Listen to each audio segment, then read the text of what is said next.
I am Grand Chief Stewart Phillip. I am President of the Union of British Columbia Indian Chiefs. Here in British Columbia, we enjoy unextinguished Aboriginal title. There are misunderstandings on both sides.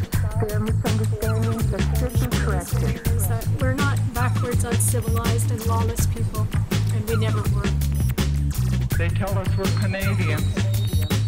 Tell us we're Canadian. But when we stand on our land, our territories are unceded. But when we stand on our land to protect it, we're thrown in jail. We're thrown in jail. We're thrown in jail or charged.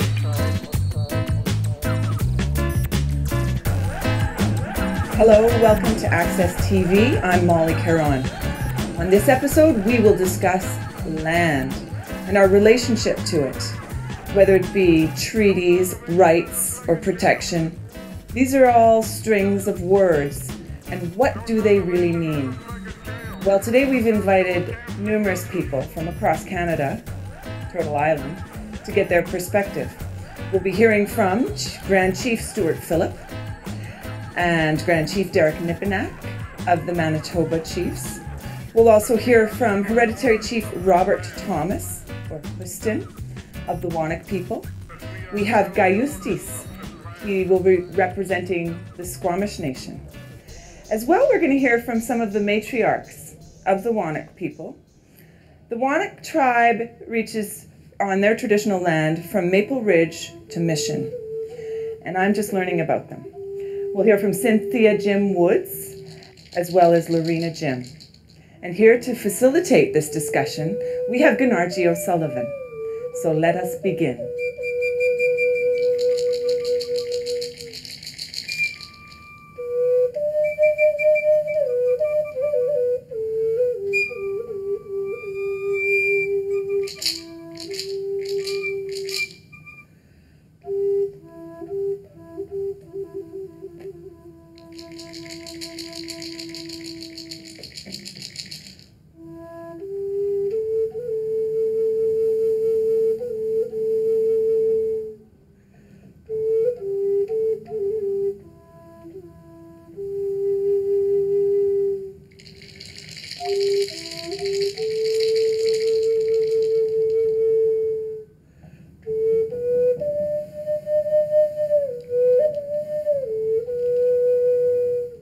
Welcome to Access TV. I'm Gunargie O'Sullivan. Today we bring you a panel, The Land, Honor the Inherent Treaties, First Nations Governance and Values. What does it mean for British Columbia First Nations?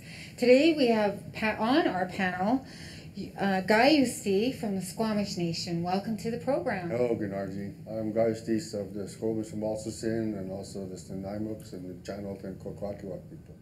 Carrier of the Unity, Peace, and Dignity walking staff.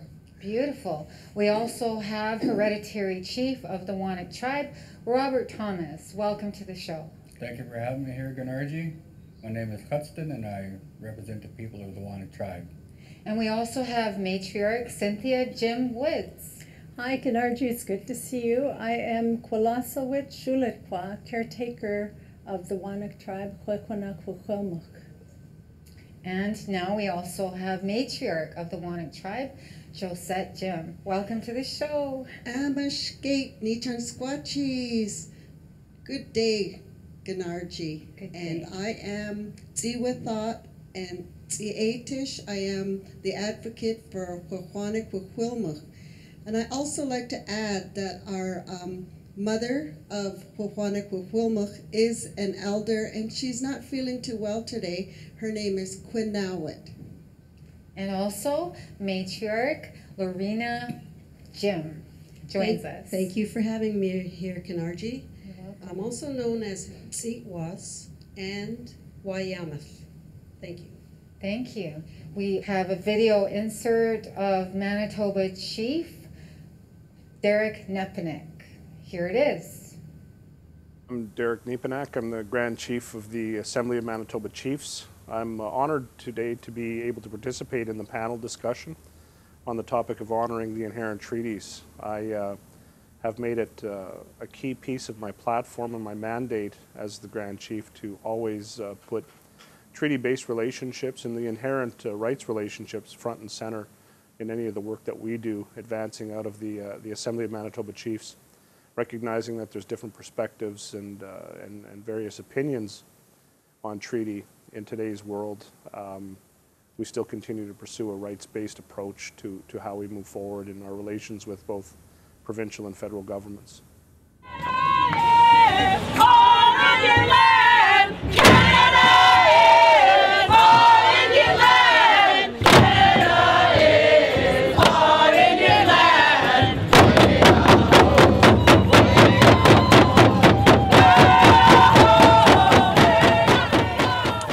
It's my understanding from teachings from different elders over the years, but also the understanding that I've received from my interpretation of Canadian law, jurisprudence on treaty rights, that there's items that were specified within the treaty arrangement which really set a foundation for a respectful relationship going forward.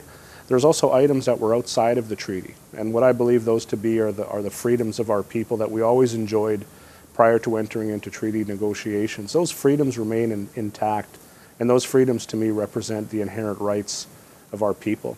They need to be conceptualized as freedoms and not necessarily as rights, because rights have been, in contemporary standards anyway, I believe, adjudicated upon and resulting in restrictions on freedoms, which is what I believe a lot of the treaty rights are becoming under Canadian law and through judicial activism. So when we talk about inherent, we talk about the real freedoms of our people, which were there the day before treaty. So you know, there's a little bit of a difference between inherent rights and treaty rights as I've grown to understand it. All right.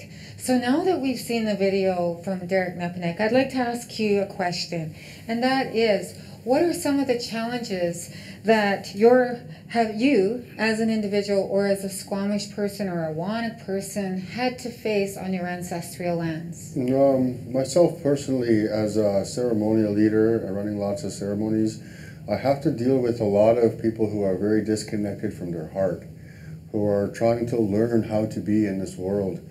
And it is a very discouraging place to be a lot of times, to have everybody trying to go to school to learn how to take care of Mother Earth.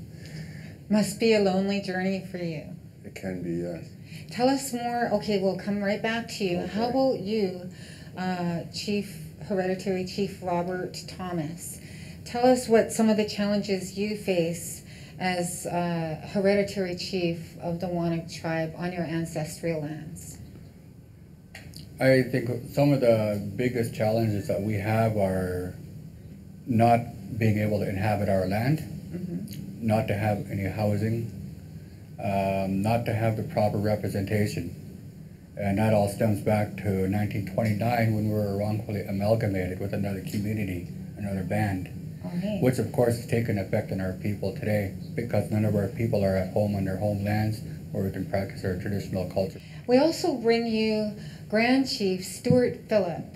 He is of the Union of BC Indian Chiefs and also serves as the chair of the Okanagan Alliance.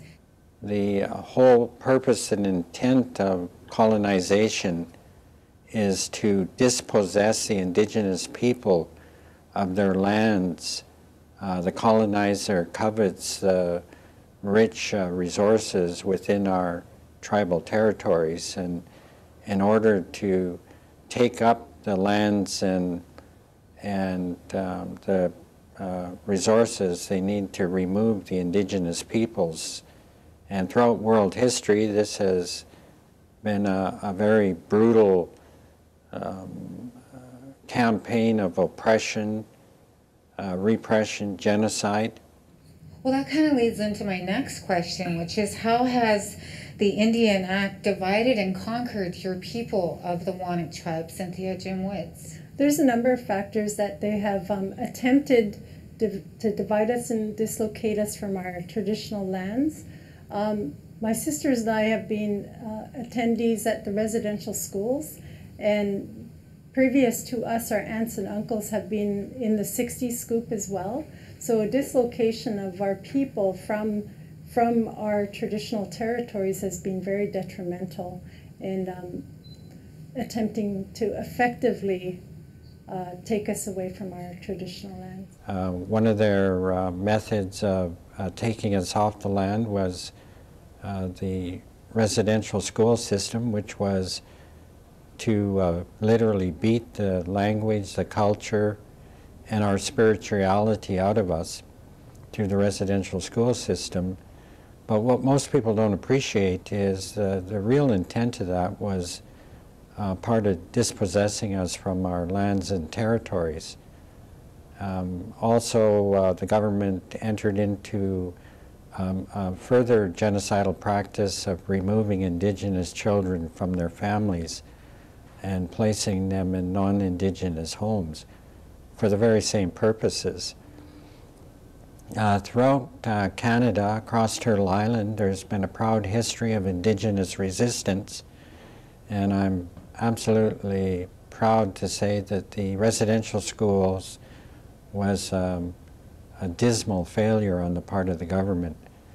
Our peoples are incredibly resilient, and we're growing stronger each and every day as we reclaim our rightful place in the world as sovereign Indigenous nations, and we're reclaiming our languages, culture, and traditions.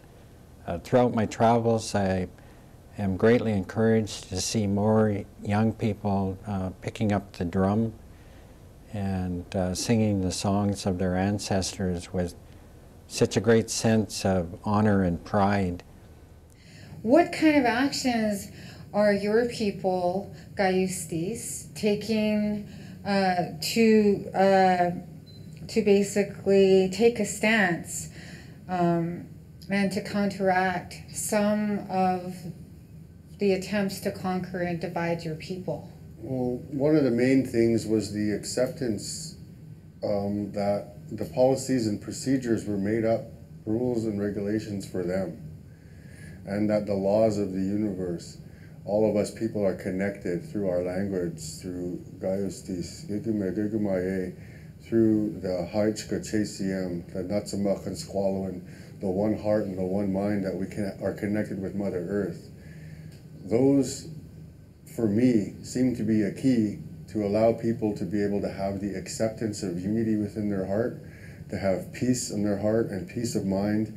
And then from that point, I've been noticing through the Unity, Peace, and Dignity journeys that we've been able to hold each other up with dignity, so that we can hold each other up high.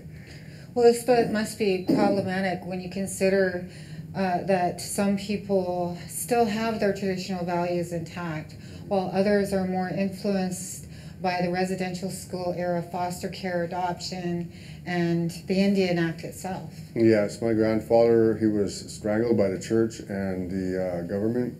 My mom and dad went to residential school and to foster homes, and that left me in a place of no parents. Mm-hmm. It left me in a place of no language, no drums, until I started to grow towards the drum. So I started to grow towards the longhouses, started to grow towards the sacredness of our lands, that I started to realize who I was and how I could help. You know. And are you passing these teachings down to your children and grandchildren? Yes, and to the other nieces and nephews, and with open arms for wisdom from the other elders and the other relatives from throughout Turtle Island, Central America, and South America too. Beautiful. Right on. And now, Chief Robert Thomas of the Whonnock Tribe, what kind of actions have the Whonnock people taken to conquer or to counteract this attempt by the Indian Act to conquer and divide your people? Well, for one thing, we're not a treaty group. We're not a treaty band. Mm-hmm. And one of the things that we have come to terms with is keeping up our practice, our culture, staying connected with our spirituality, staying connected with everything that our land provides us to use, because that's how it was in the beginning. And nobody's going to change that, and nobody's going to change our way of life and how we used to live. And that's what we're passing on to our children, the continuity of learning how to live how our people lived before us. And that's one of the most valuable things that we can do, is to pass it to our kids, and they pass it on to their kids, and so on. Well, this is what your matriarch, Florence Thomas, has done. I mean, she has 4 generations of family members that she's passed on the knowledge of the songs, the dances, the longhouse teachings and ceremonies too. And so the Whonnock Tribe were wrongfully amalgamated with the Kwantlen people. What have you done about that to this date? What actions have you taken? Well, I'm going to let my sister here share that. Okay. About a month ago, we stormed INAC's office, and we went there to inform them, not to ask for permission, but to make them fully aware that we are the Whonnock people, the Whonnock. We know who we are. We never relinquished our rights and title. We are non-treaty, so therefore that we are not bound by any sort of treaty agreements. So currently we have our inherent rights and title intact, and we do not need permission for fishing or anything. What were you told once you came to the office? How did they treat you? What was their response? Their response was they tried to say that they weren't going to meet with us because we were not a recognized band. So basically we weren't registered in their system. However, we know who we are. We know we've always been the Whonnock people. We know, and we grew up with all our values and principles upon our own territories, thankful to our elder, Quinawat, who brought us up with songs, dances, ceremonies, and giving us an immense relationship to the land and the water and all the spirit people as well. From what I understand, you were told by Eric Magnuson that if you had called prior to, if you had called and asked for a meeting, that he wouldn't have been able to meet with you due to the Indian Aboriginal Northern Affairs policies and procedures. That in fact, if you had not stormed Aboriginal and Northern Affairs, he wouldn't have been able to see you. Yeah. How did that make you feel? It made me feel that we didn't need the permission, that even though he's bound by policies and procedures according to his higher ups, we know who we are, and he needed to be fully informed and aware that we are the Whonnock people. Well, certainly the long-term implications, as I had mentioned, of the status Indian. We seem to be okay with entering into a process where we fill out an application form and send it to the bureaucracy in Gatineau, Quebec, for somebody else to determine whether or not we're Indians. It follows Indian Act guidelines, which are steeped in racism, which are steeped in gender inequality and gender discrimination. And we've got to figure out a way of extracting ourselves from those processes, because we are the original people here. We have rights to self-identify. Our children have rights to an identity. We have rights that go beyond the domestic character of the Constitution that governs the Canadian nation state. And we've got to empower that. We've got to empower that by being strong and taking forceful positions. So we need to begin, developing mechanisms for taking back our identity. That's a very big piece, and that's a piece I continue to work on out of Manitoba. Through the creation of the treaty identification card, we are now doing a lot of the back-end work to determine how does one become eligible for a treaty identification card, and what are the implications of membership, particularly when it comes to urban reserve creation and the utilization of treaty identity in accessing benefits such as discounts on gas and other tax-exempt purchases. I think that the challenges we face within our ancestral lands tie to a very forceful and oftentimes mean-spirited application of colonial policy, where we're meant to think within the context of reserves and reserve boundaries falling within provincial jurisdictions, and this push and pull challenge between federal and provincial jurisdictions. I think that we have to move beyond that as Indigenous people and reflect upon our responsibilities that we have within our families as individuals, but also from one family to the next, which is really the foundation and the cornerstone of building strong communities. I do believe that within Manitoba, for example, I believe that there's one Anishinaabe people. I believe that there's one Cree people. I believe that there's one Dene people, one Dakota people, one Ojibwe people. I believe that we are a nation that's been divided constructively through the application of the colonial paradigms that come under the Indian Act. And I think that those tools are being used to hold us back in a negative way. I think that the economic model under the Indian Act is used to divide and conquer our collective power, because I don't believe we're realizing it now. And I think that's the greatest challenge we face, particularly when it comes to land conservancy.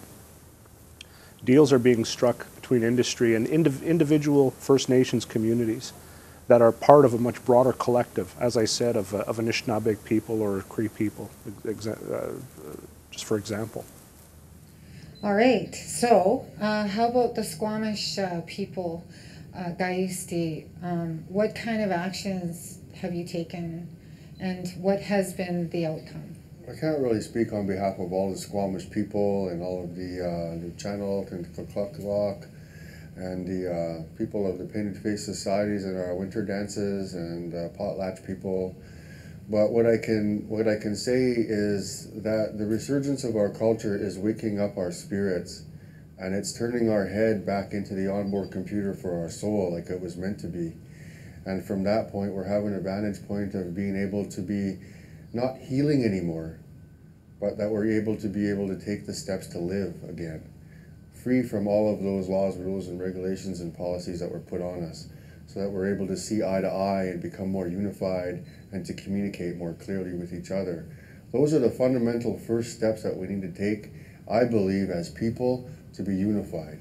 Whatever lines that were drawn between us and our people by making us one tribe, when we're distinctly for generations and generations being families with our own jobs to do. And we are all one, but we're not all one through we're one through diversity and not conformity. I think that it's important to reflect upon, these organizations that have been created, these political organizations, not only the political organizations, but the entire construct of governance or governance authority that's built from an Indian Act foundation. Now, the chief and council concepts in our communities are built from an Indian Act foundation, which gives rise to the regional organizations, which gives rise to the national organization. I do believe that we have a responsibility to look beyond these institutions and start focusing on the constitutions of the individuals again, and giving each and every one of our people the opportunity to learn about treaty, the opportunity to learn about the inherent freedoms that we're born with, and the opportunity to get to a place where our families can determine our own identities again. And those are all processes outside of the current construct.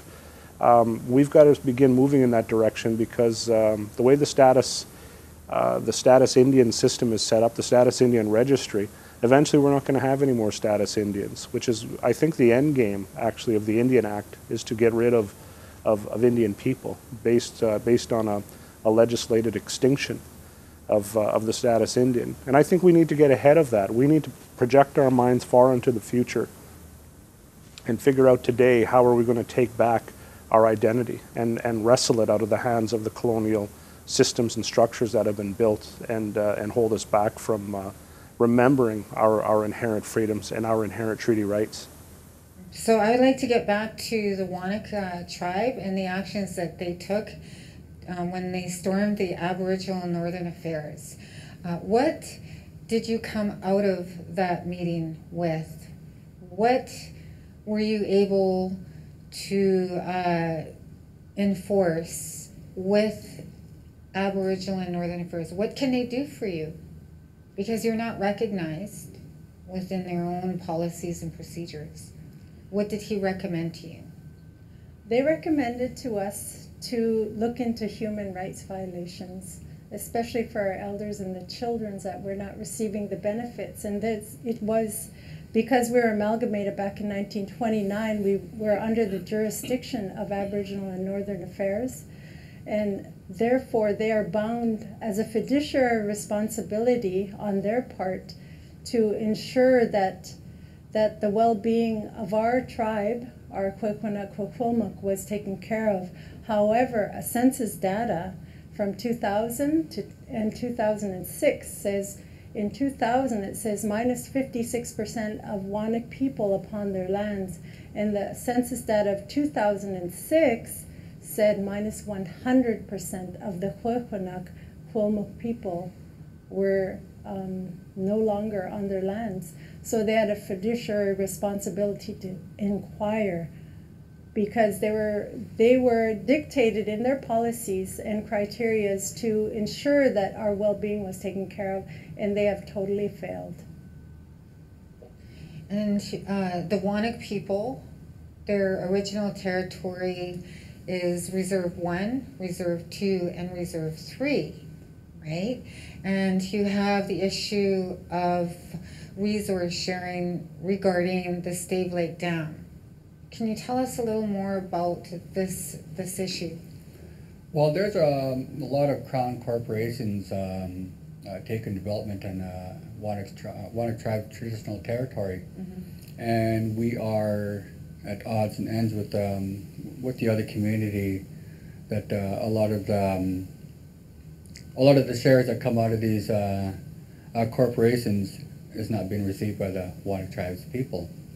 And so on. There's been like consequences delivered to the Whonnock people for acting out who they were, for speaking out who they were. And these benefits were slashed, like as my sister was saying, they were slashed. And some of these corporations that are there rightfully belongs into the jurisdiction of the Whonnock Tribe people, not anybody else. Especially in the case of the Stave Lake Dam. That's on Whonnock traditional lands, your ancestral lands. That's right? correct.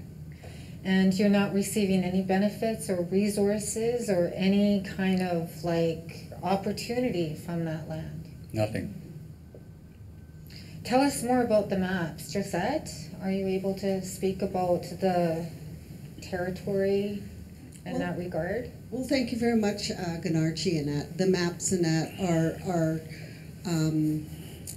our watersheds. A long time ago, and that our people and that traveled by the water and that, whether it was the Fraser River and up the Stave Lake, and it interconnected our tribes to communicate with each other, or in other words, decided to do some trading. And not only that, whether it came to warring for a little distribution of whether it's trying to get a wife. But our lands and that, our watersheds are actually border lines of existence of where all our people in that roamed around the territory, whether it was to collect the resources of the land, which is the cedar trees and the plants that we have, and also the fishing and livelihood of all our animals. So that's mainly the maps and that just really focus on the just a bare partial of our communities interacted with all our other tribes and around us. And now you're faced with this having to prove that you are not extinct, right? I find that just bizarre, but not uncommon. There are people from the Gyauustees Nation and the Montagallo people. They have been divided and conquered through treaty and negotiations. You know, the Montagallo people have been deemed extinct. We have the Sinaiaks people in the Slocan Valley who are having to prove that they are not extinct. How can we project a better future for generations ahead of us? How can we make things happen? Let's start with you, gyauustees. I think what I feel and what I've come to realize for my own self was that when I had received my first Indian name, my real name, which connected me to the land, which connected me to all of the directions, which connected me through the mantra that we speak to all life on this planet. And the realization that I was not the all capital letter name that was registered into Canada, written in black, which is everything written in all capitals and anything written in black is dead. So in that sense, if that's who we think we are, then we're extinct. So rising into the spiritual force of the Indian name and taking a stand in the land that was when my connection really started to grow, so that I can connect with the other people throughout North, Central, and South America. But will this new terrorism legislation or bill that is being proposed by the Harper government hinder you in this stance that you talk about? Well, I just accept whatever that they're going to do and give it back to them, as it has nothing to do with me. Ah, I see. Okay. And how about the Whonnock people? Peaceful. Will this peaceful, hey? No fight. Yeah, peace. So how will you and the Whonnock people be affected by this up-and-coming bill that is being pushed through by the Harper government, known as the terrorism bill or the legislation? I'll make it real simple. We're not treaty. Nobody owns us. We've never ceded our land over, surrendered our rights and title over.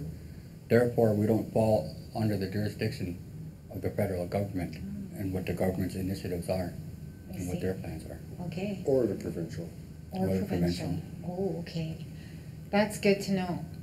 And Cynthia? Regarding the terrorism bill that is being proposed to Canada? Regarding the terrorism bill being proposed, it's like our CM Huxton says here, we are going to block railways on February 13th and claim our inherent rights and title openly and with humility and with determination, because that is who we are. That is our land.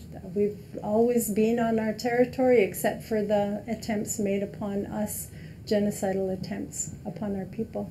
So you're not intimidated by this terrorism bill at all? That's interesting. No, we're not intimidated. Has nothing to do with us. No? Yes. That's okay. Anything that devises fear in a people is not a good spirit according to our laws of life. Anything that empowers people, that's a good spirit, and that's what you honor. But you realize that the shut down Canada will affect the economy for one day, and a part of what this terrorism bill is to stop any kind of action that will affect the economy of Canada. And it's a big risk, that you will be taking, and I commend you for that.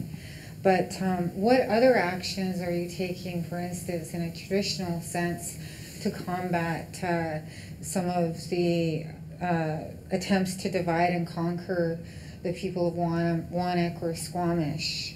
You talked about canoe races, for instance. Absolutely. We are, I'm not saying we're just basically bringing back our canoes. We have a canoe maker that is aiding our canoes right now, and we're going to bring them out and with a new name, Indigenous name, that binds us all together as a community, as a nation of Whonnock. And also we have an upcoming powwow, Whonnock Traditional Days. It's going to include things like slahal, bone game, powwow, traditional West Coast drumming, and a number of different activities, making our art. We have a number of artists within our tribe, and we want to nurture that and make the public aware of who we are, that we are here, we exist, we are not extinct. The one key concern for our people, and it's a very holistic and kind of a global view, is quality of life, and how that manifests in terms of activities on the ground that are initiated by community leadership or from those who are outside of community leadership that are not chief and council, is really the beauty of our experience right now. A lot of people would think that quality of life is achieved by going out and participating in a contract to develop the land or to help put the bipole through Manitoba, whereas others believe that quality of life is realized by maintaining language and rebuilding strong families. So we have a very broad spectrum of initiatives. It would be improper to try to say that one priority is more important than the other, but rather to look at these processes as organic and evolving based on a people who are now waking up to a renewed sense of who we are within our ancestral landscape. Even regarding the minus 100% census of 2006, we are still here. So we deserve a voice in the duty of consultation in whatever goes on in our territory. But we have people that are like Grand Chiefs who have not been consulted with. I think that it's going to be a struggle for you as hereditary people to get prior and informed consent and consultation. Getting back to some of the actions you've taken to prove that you're not extinct, there was a Whonnock Walk that happened. It was called the Whonnock Awareness Walk. I think that you're going to have another one, but you had one in July of 2011? 2011. Would somebody like to quickly talk about that? Yeah. When we did this walk, it was the walk that show everybody that the Whonnock aren't extinct. And it was also, I believe it was a walk of hope, right? A walk of hope. And our elder, who's supposed to be here today, she initiated this walk. It was her idea. And us, as the Whonnock, other Whonnock members, supported it. And we walked with her, along with her grandchildren. We did 2 walks, one from Albion to Whonnock, and then we did another one from Albion all the ways to Mission. Okay. We walked along with our elder. At that time, I believe she was about 67 years old. Well, we had a police escort as well, so it was very formal, and it was also put in a local. Nothing like a police escort. But on top of that, one of the other things that your people are doing for the elder Florence Thomas is attempting to provide her with housing on her land. And I understand that you are looking for support from the community, whether it be construction workers or people who want to donate money to your elder so that she can build a house on her land. Can you give us some contact information? Yes, we can. We have a couple of emails. One is cjim@ualberta.ca, and you can also phone 780-614-4946, among other emails here. You can also contact JOSETTEJIM63@gmail.com, and if you would like to call, it would be 604-792-7911. And gyauustees, tell us more about the Unity, Peace, and Dignity Walk and what that means to you and how people can engage in this effort.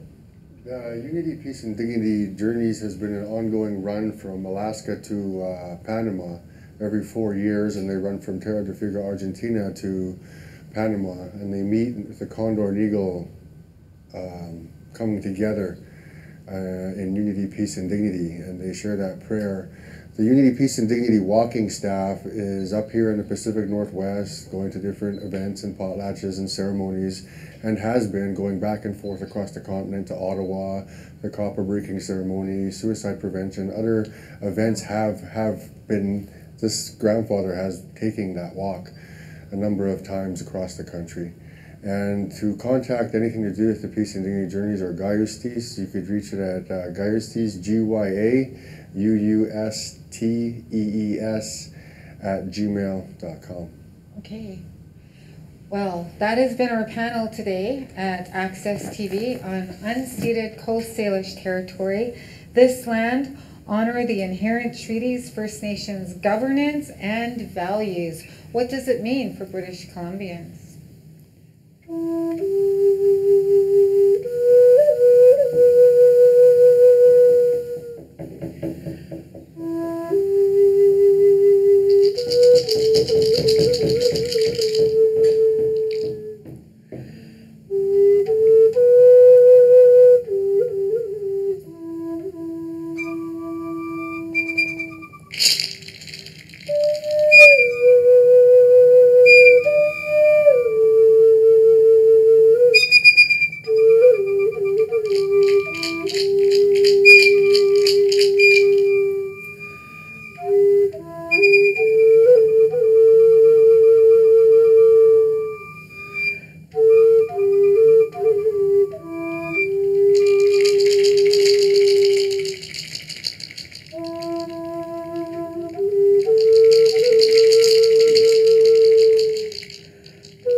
I was so greatly inspired by the Idle No More movement, where we saw the mobilization of our elders and our spiritual leaders and our grassroots people right across Turtle Island.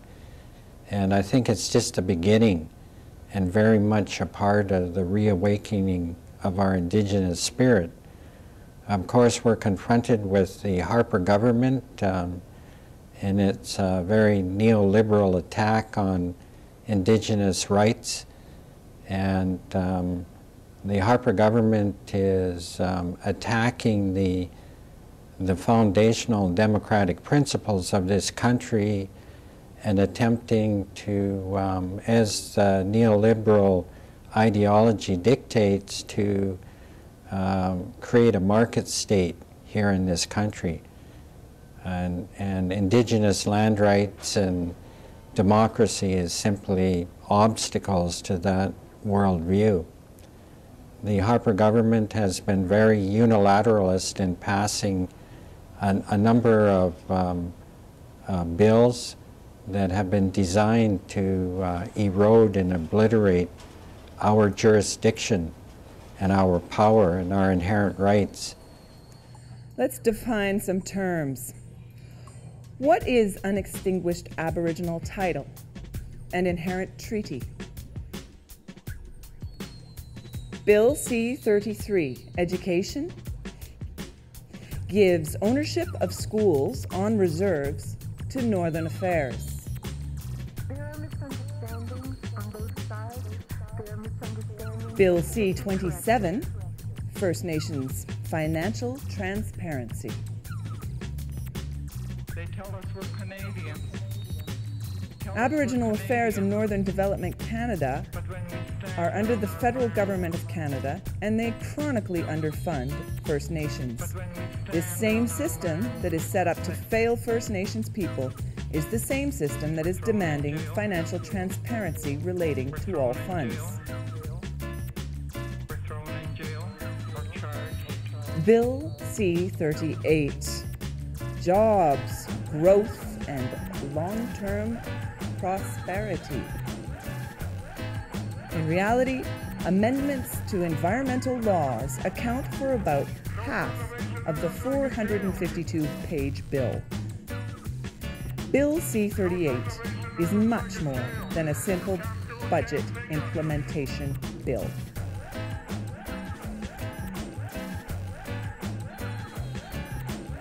Bill C-45 affects Aboriginal commercial fisheries, changes navigable water protection. 99% of Canada's waterways lost their protection for navigation and federal environmental assessment purposes.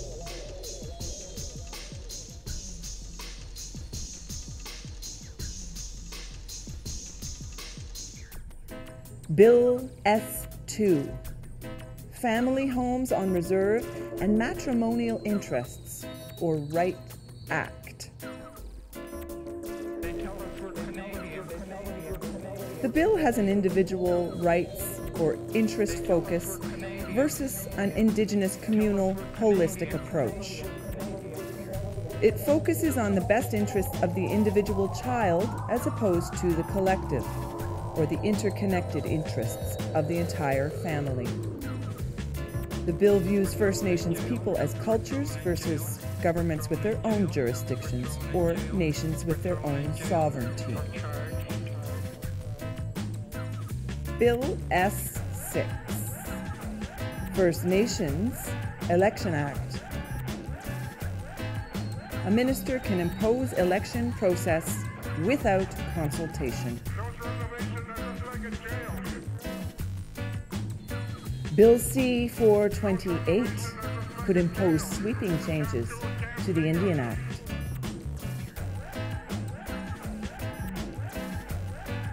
Bill S-207 could not prevent annulling or destroying Aboriginal or treaty rights. S-212, its fourth attempt, could be possible for First Nations to take on much of the authority currently given to provinces, but no consultation on impact so far. Bill C-51, the new anti-terrorism bill. It extends unprecedented powers to the secretive Canadian Security Intelligence Services to disrupt activities, lowering the threshold for detaining terror suspects, increasing sharing of private information about Canadians, and criminalizing the speech of anyone who advocates or promotes terrorism. On this last point, the advocacy and promotion of terrorism are not defined in the legislation, so it is anyone's guess which speech might be criminalized. Conservatives have previously labeled Canadians actively advocating for the environment and opposing oil and gas pipeline construction as eco-terrorists. So it seems this law could cast a disturbingly wide net. For example, it's conceivable that an activist advocating direct action to protect the environment could be thrown in jail for 5 years under Bill C-51. By giving CSIS itself the power to undertake disruptive activities, the Conservatives are essentially recreating a situation that the MacDonald Commission and subsequent legislation sought to change.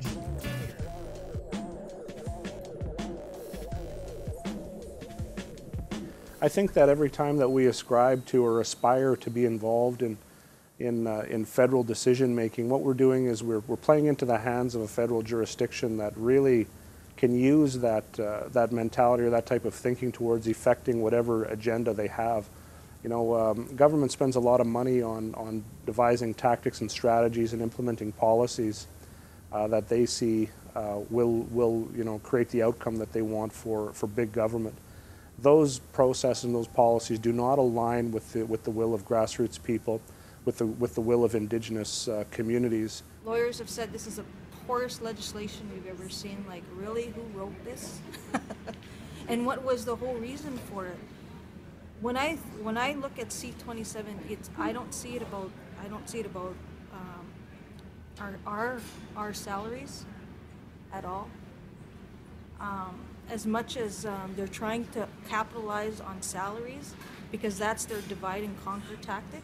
The transparency, it's not about chief and council salaries. Of course, because our people are impoverished all over the country, they're going to react to this.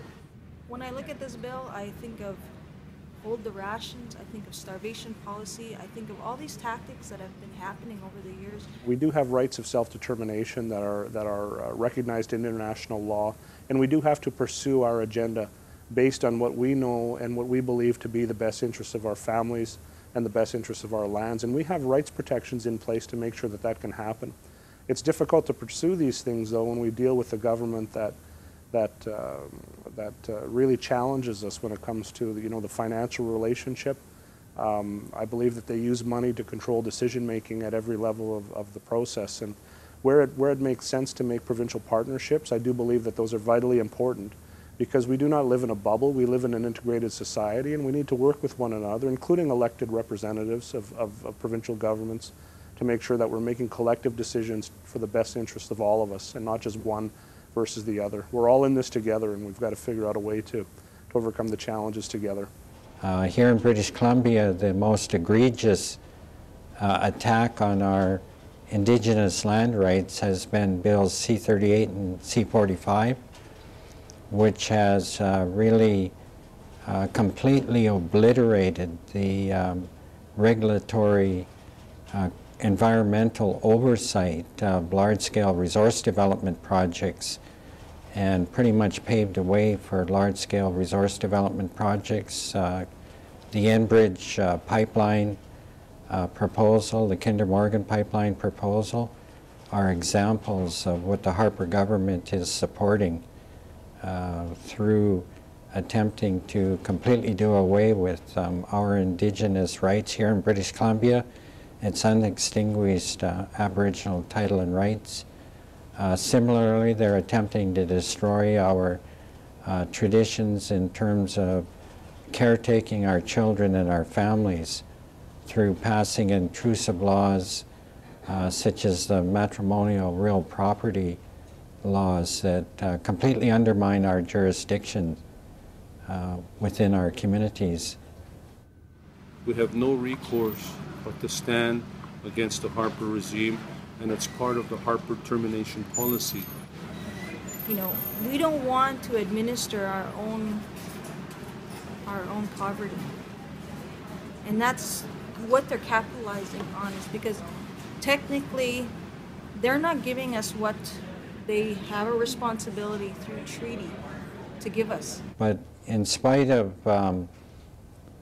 attempting to continue the neo-colonial constructs through this legislative program, we continue to maintain our sovereign view. We continue to resist the corporations and their attacks on the land itself. And as I indicated earlier, we continue to walk in solidarity with many other human rights groups and social justice groups across this country, as was witnessed through the Idle No More movement.